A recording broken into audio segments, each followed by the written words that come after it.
contractions hit like waves, each one stronger than the last. Through the haze of pain and exhaustion, I focused on the tiny life I was bringing into the world. 23 hours of labor, and finally, there he was, my beautiful boy, Leo, screaming his arrival into existence. My name is Harper, and this should have been the happiest moment of my life. Instead, it became the day everything shattered. "He's perfect," I whispered, cradling Leo against my chest. The nurses had just finished cleaning us both up, and that new baby smell filled my senses.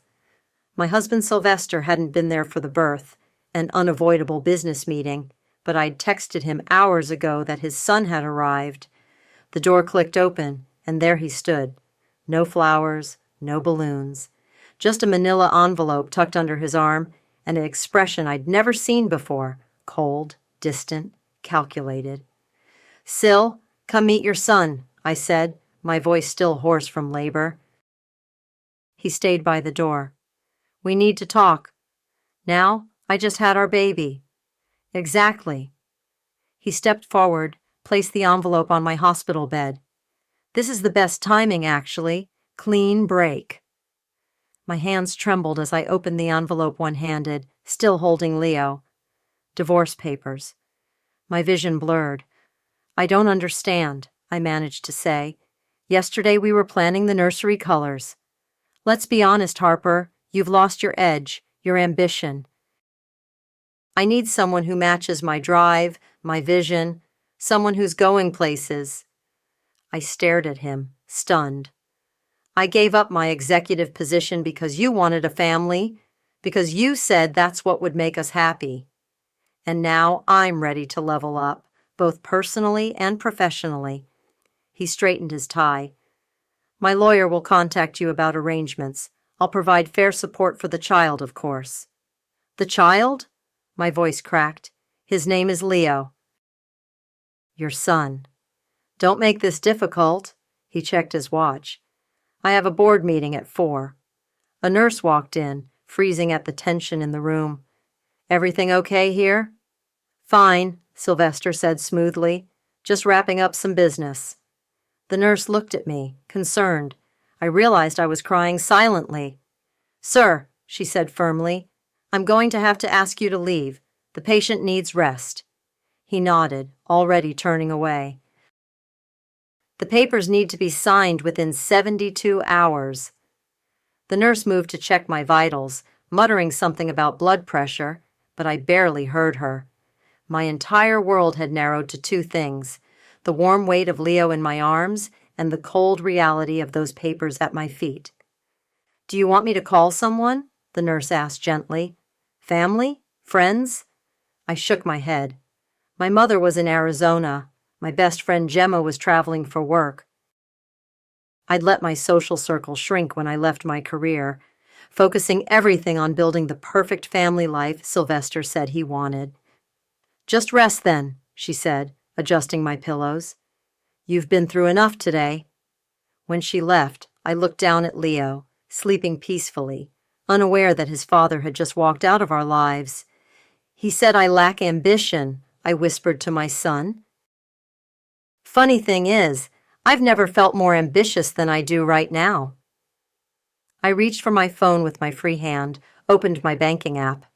Just as I suspected, Sylvester had already transferred out his portion of our joint accounts. He'd planned this, timed it perfectly. Wait until I was at my most vulnerable, then strike. "He thinks this is the end of our story," I told Leo, touching his tiny, perfect fingers.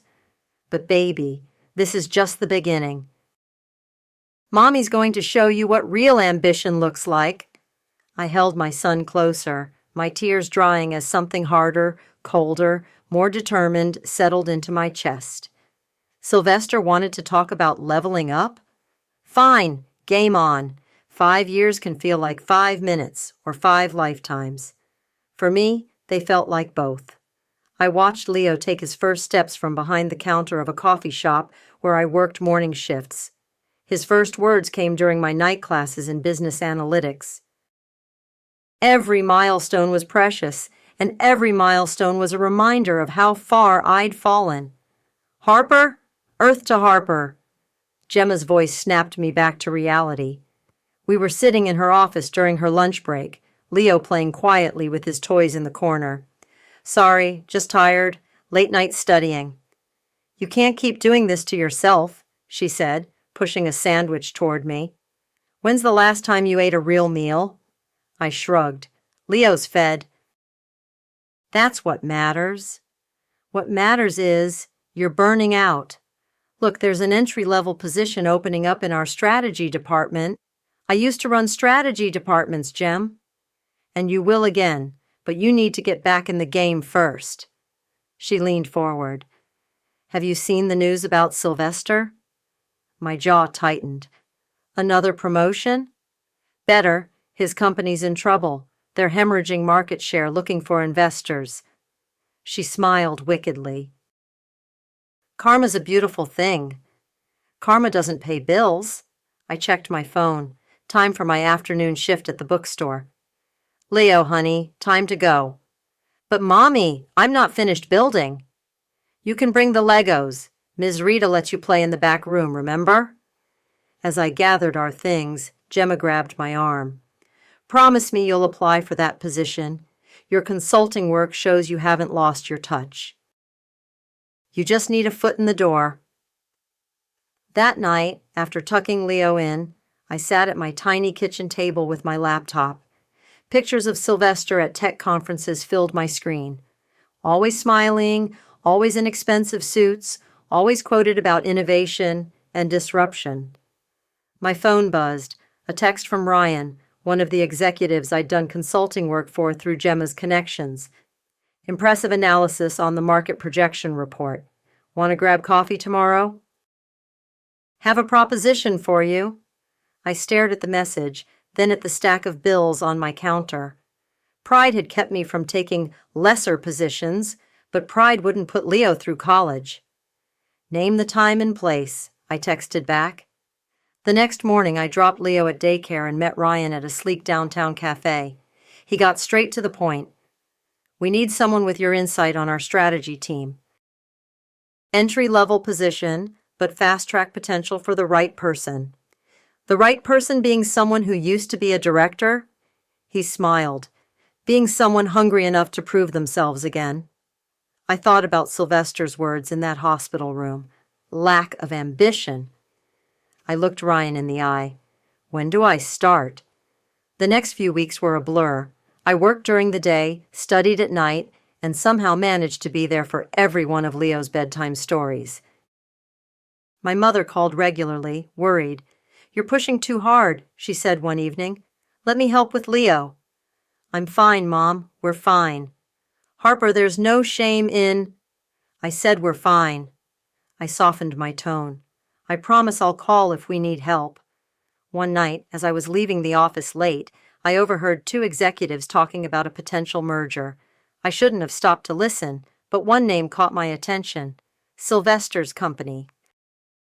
I hurried to my desk, pulled up their public financial reports. The signs were there. They were prime for acquisition. Their stock was dropping, leadership was scrambling, and rumors of internal turmoil were spreading. My phone buzzed, a reminder to pick up Leo's prescription. As I gathered my things, I caught my reflection in the dark window. 5 years ago, I was a broken woman in a hospital bed. Now I was back in the corporate world, clawing my way up from the bottom. Mommy! Leo ran to hug me when I picked him up from the after-school program. I drew us today. He held up a crayon picture. 2 stick figures, one big, one small, both wearing what looked like superhero capes. That's beautiful, baby. I hugged him tight. Are we superheroes? You're the superhero, Mommy. I'm your sidekick. If he only knew, every superhero needs an origin story. Mine was just beginning. Your quarterly performance numbers are exceptional, Ryan said, sliding the report across his desk. The boards noticed. 3 months into my entry-level position, and I'd already restructured our entire approach to market analysis. Late nights and early mornings were paying off. I appreciate the recognition, I said carefully. But I assume this meeting isn't just about numbers? Sharp as ever. He leaned back. We're forming a special task force for upcoming acquisitions. I want you on it. My heart raced, but I kept my expression neutral. Interesting timing with all the market volatility. Perfect timing, you mean? Several tech companies are vulnerable right now. He paused meaningfully. Including your former husband's. I met his gaze. My personal history won't be an issue. Good, because Marlene wants to meet you. My breath caught. Marlene, the CEO, was legendary in the industry. Meeting her meant one thing: I was being watched from the top. Later that day, I was introducing myself to Ruby, another member of the task force. She had a reputation for being brilliant but difficult. So you're the one everyone's talking about, she said, studying me. The analyst who came from nowhere. Not nowhere, just took a detour. She smiled. I like detours. They teach you things the main road can't. We clicked immediately, spending the next hour dissecting market trends. When my phone buzzed with Leo's school number, Ruby noticed my tension. Everything okay? My son's running a fever. I need to... Go, she said firmly. I'll cover the afternoon meeting. At the school, Leo's teacher looked concerned. He's been asking for you. I found him curled up in the nurse's office, face flushed. Mommy, he whimpered. I'm here, baby. I gathered him up, feeling the heat radiating from his small body. That night, as Leo slept off his fever, I worked from home, analyzing competitor data. Ruby texted regularly with updates, covering for my absence without question. The next morning, I dropped a recovered Leo at school and rushed to the office for my meeting with Marlene. Her corner office was intimidating, all glass and steel. Harper, she said, not looking up from her computer. Tell me why you're here. To help drive company growth through strategic acquisitions. No. She finally looked at me. Why are you really here? I hesitated, then decided on honesty. To prove something. To whom? To myself. She smiled slightly. Better answer. Now tell me what you know about our competitors. I pulled out my tablet, showing her the analysis I'd done overnight. This sector is ripe for consolidation. 3 major players are vulnerable, including your ex-husband's company, she finished. Yes, I know who you are. Did you think I wouldn't do my homework? I assumed you would. And you're comfortable being involved in potentially acquiring them? I'm comfortable doing whatever serves our shareholders' best interests. She studied me for a long moment. You're either exactly what we need or incredibly dangerous, possibly both. She stood. You're promoted. Senior Strategy Advisor, effective immediately. I blinked. Thank you, Don't thank me. Prove me right. She handed me a file. First task, lead the preliminary merger talks with their board next week. My hands didn't shake as I took the file. Of course. That evening, as I helped Leo with his homework, my phone lit up with messages from Ruby. Heard about the promotion. Drinks to celebrate? Can't. Single mom life. Bring the kid. My treat. You need friends in high places. At the restaurant, Ruby entertained Leo with stories while I picked at my food, mind racing with possibilities. You know he'll be there, Ruby said quietly when Leo went to explore the fish tank. At the merger talks. I know. And you're ready for that? I thought about the hospital room, the divorce papers, the years of struggle. More than ready. Good. She clinked her glass against mine. Because from what I hear, he has no idea you're involved. The look on his face will be priceless. Leo returned, climbing into my lap. Mommy, can we get a fish? I hugged him close, watching Ruby's knowing smile. Maybe soon, baby. Mommy's about to make some big changes. And those changes would start with wiping the smug smile off Sylvester's face. The conference room buzzed with pre-meeting tension. I adjusted my blazer, checking my reflection in the window. 5 years had changed me. Sharper cheekbones, shorter hair, harder eyes. Would he even recognize me? Ready? Ruby squeezed my arm as their team filed in. I nodded, keeping my eyes on my tablet until everyone was seated. Then I looked up, straight into Sylvester's face. He was mid-sentence, discussing quarterly projections with his CFO. The words died in his throat. I watched the color drain from his face as recognition hit him, not all at once, but in waves. Confusion, disbelief, fear. "Good morning, everyone," I said smoothly. "Shall we begin?" For 2 hours, I led the meeting with ice in my veins, presenting our acquisition strategy with surgical precision. Sylvester barely spoke, his eyes darting between me and his colleagues. "These terms are aggressive," their CFO protested. "The market is aggressive," I countered. "Your company's position is precarious. We're offering a lifeline." Sylvester finally found his voice. "We need time to review." "Of course," I smiled. "You have 48 hours. As the room cleared, he lingered. I knew he would. "Harper," he said once we were alone, "you look different. 5 years will do that. Why didn't you tell me you were involved in this deal?" I gathered my papers. "Like you said, I needed more ambition." He stepped closer. "We should talk, privately. Over dinner, maybe?" "No.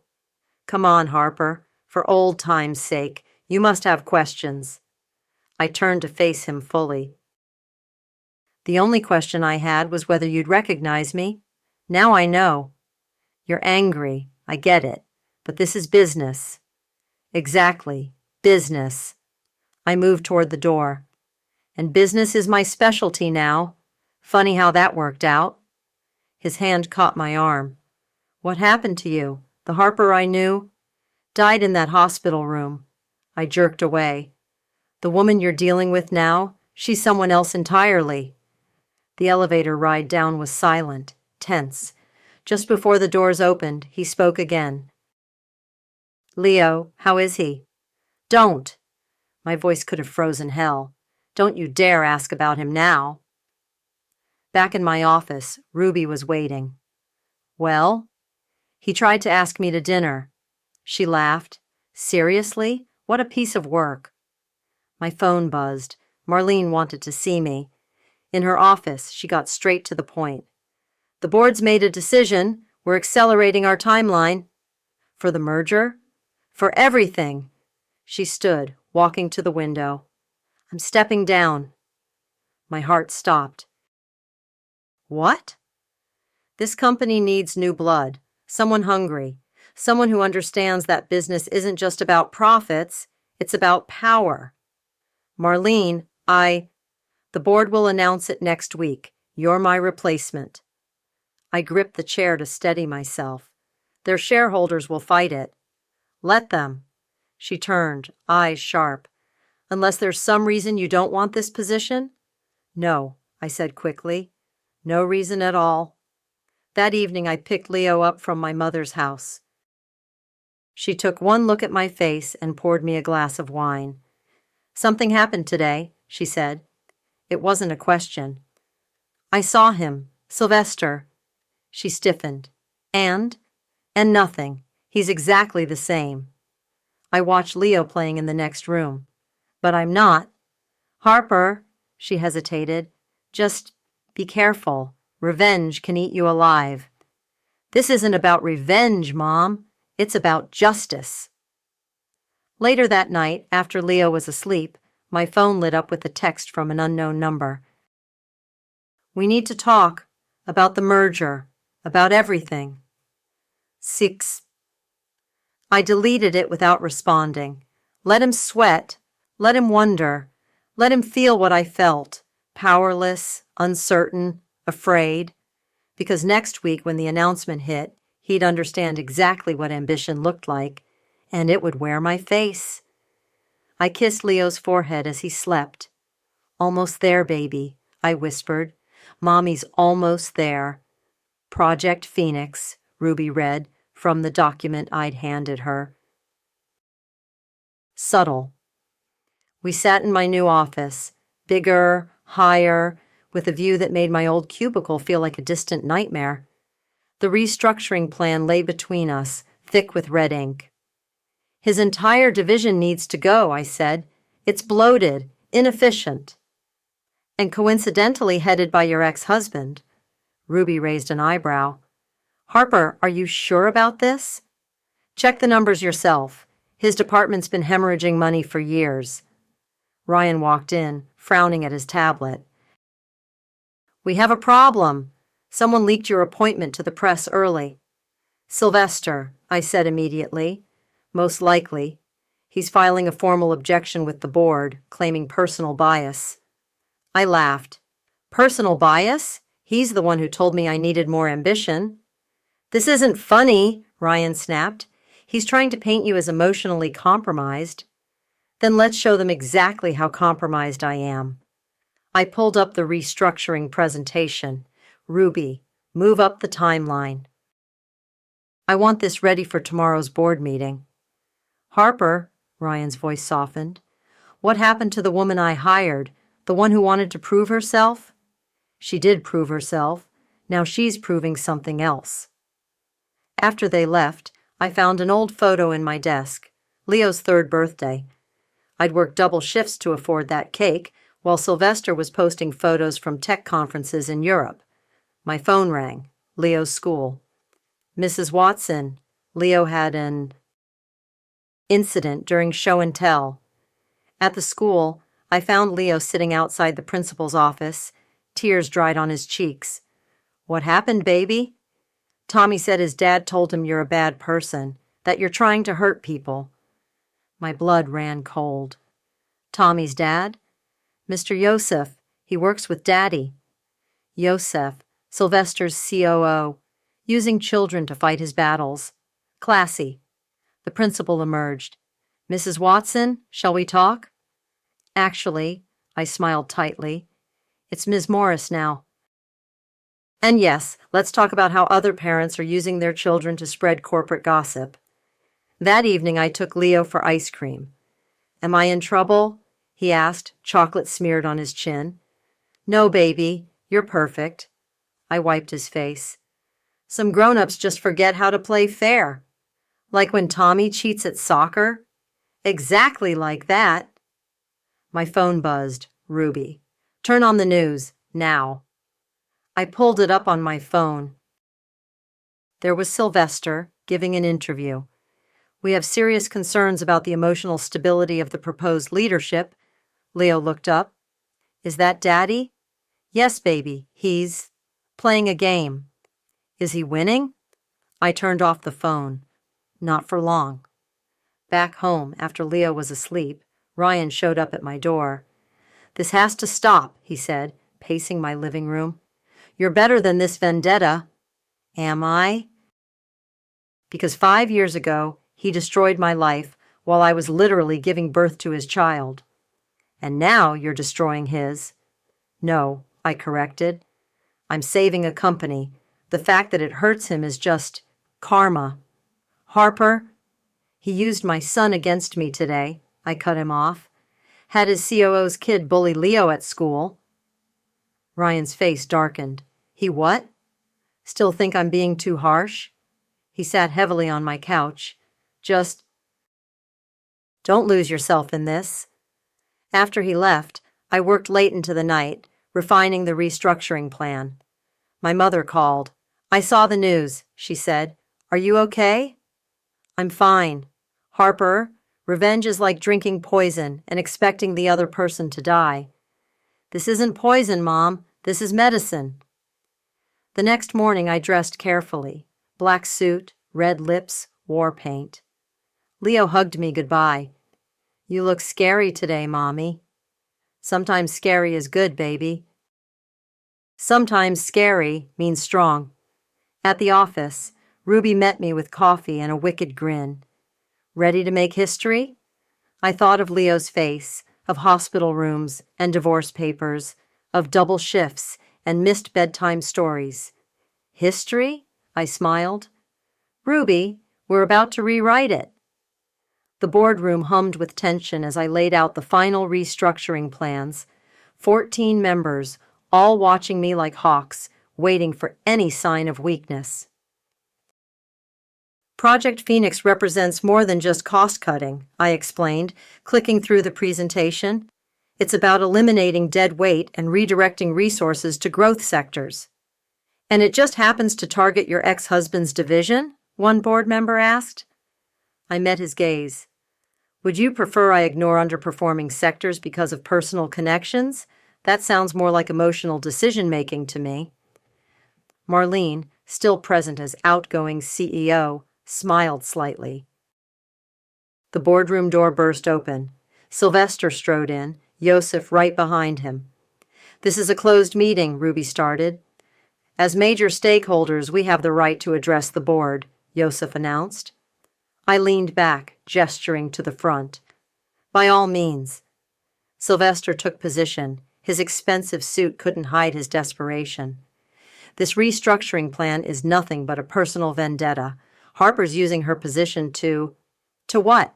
I interrupted. To identify that your division has missed every quarterly target for the past 2 years? To point out that your pet projects have cost shareholders millions? You're twisting the numbers. The numbers don't lie.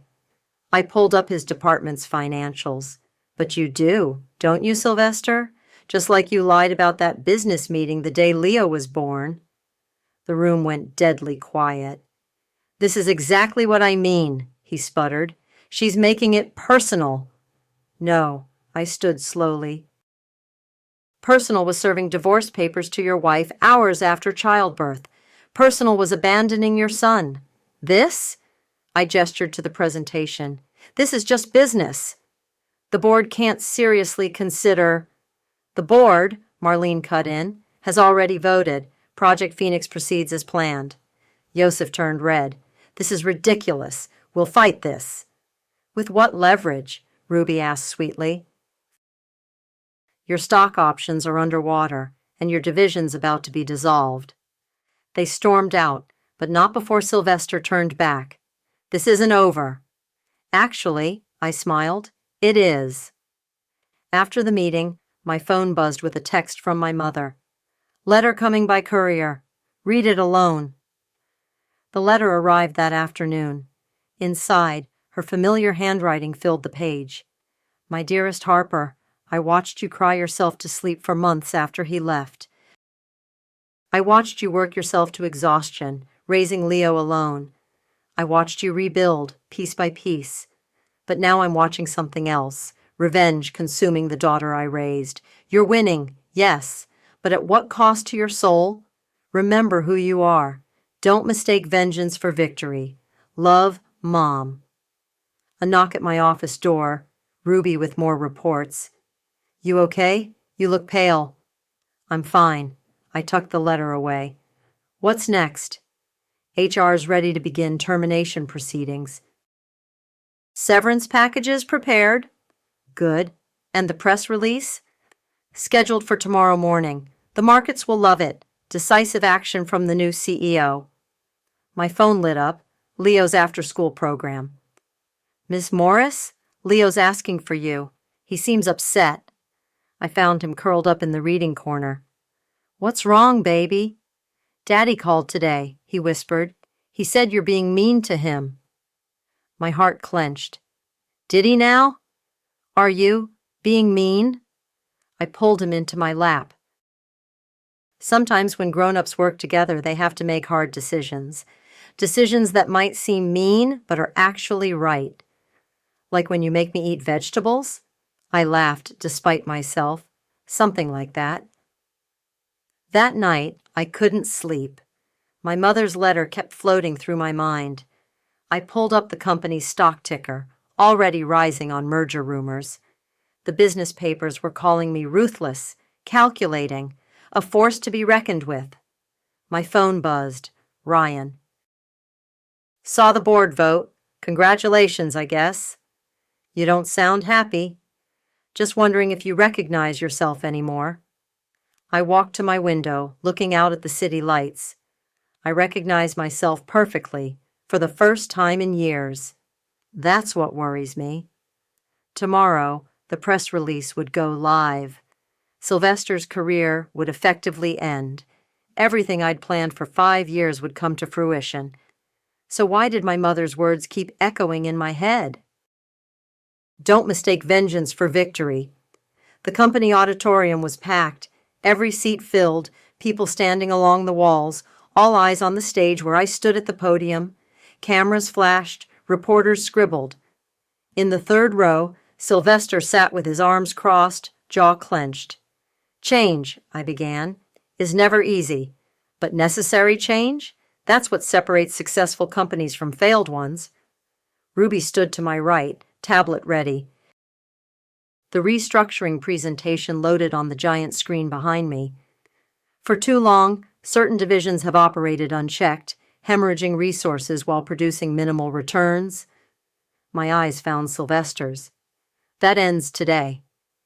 I clicked through the slides, each one a carefully crafted bullet to his professional heart. Department dissolutions, position eliminations, complete operational overhaul. This is absurd, Sylvester stood suddenly. She's destroying years of work. Your work? I raised an eyebrow. You mean the projects that lost us $30 million last quarter? Murmurs rippled through the crowd. Reporters' pens moved faster. This is personal, he snarled. Everyone here knows it. No, I said calmly. Personal was 5 years ago. Personal was serving divorce papers to your wife hours after she gave birth to your son. Personal was freezing joint accounts while she was still in the hospital. I smiled. This? This is just business. The room went silent. Even the reporters stopped writing. You want to talk about personal? I continued. Let's talk about having your COO's kid bully our son at school. Let's talk about calling a 6-year-old to manipulate him against his mother. Sylvester paled. Board members shifted uncomfortably. But we're not here to talk about personal matters, are we? We're here to discuss the future of this company. A future that, unfortunately, no longer includes you. You can't do this, he stepped forward. I built this division. And now I'm unbuilding it. I turned to the crowd. Security will escort Mr. Watson and Mr. Yosef from the building. Their personal items will be shipped to them. As security approached, Sylvester locked eyes with me. You've changed, he spat. No, I replied. I've just remembered who I was before you tried to break me. The rest of the presentation went smoothly. Stock prices were already climbing. Analysts praised the bold strategic moves. Afterward, Ryan found me in my office. That was quite a show. It wasn't a show. It was necessary. Was it? He sat down. Or was it just the finale you've been planning for 5 years? Does it matter? The numbers support every decision. The numbers, sure. He stood. But what about you? What about Leo? Leave my son out of this. Can't. He's part of this whether you want him to be or not. He headed for the door.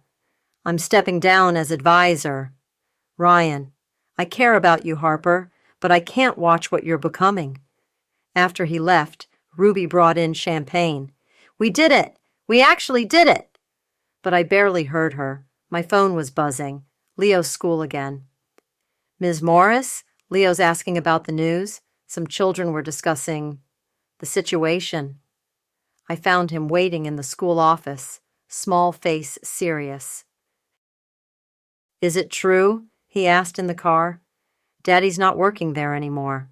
That's right. Because of you? I gripped the steering wheel. Because of his choices, baby. But you chose too, right? To make him leave? Out of the mouths of babes. At home, Leo drew quietly while I answered emails about the restructuring. My mother called. I saw the news. And I'm worried about you. This victory, it tastes like ashes, doesn't it? I looked at Leo, remembering his questions. Maybe. It's not too late to... To what, Mom? Let him win again? To remember that the best revenge is living well. She paused. And you were living well, Harper, until you let this consume you. After we hung up, I watched Leo drawing. He was sketching 2 figures again, but this time, no superhero capes. Where are our capes, baby? He looked up solemnly. Superheroes help people, Mommy. They don't hurt them. My throat tightened. In pursuing my revenge, had I become the villain in my own son's story?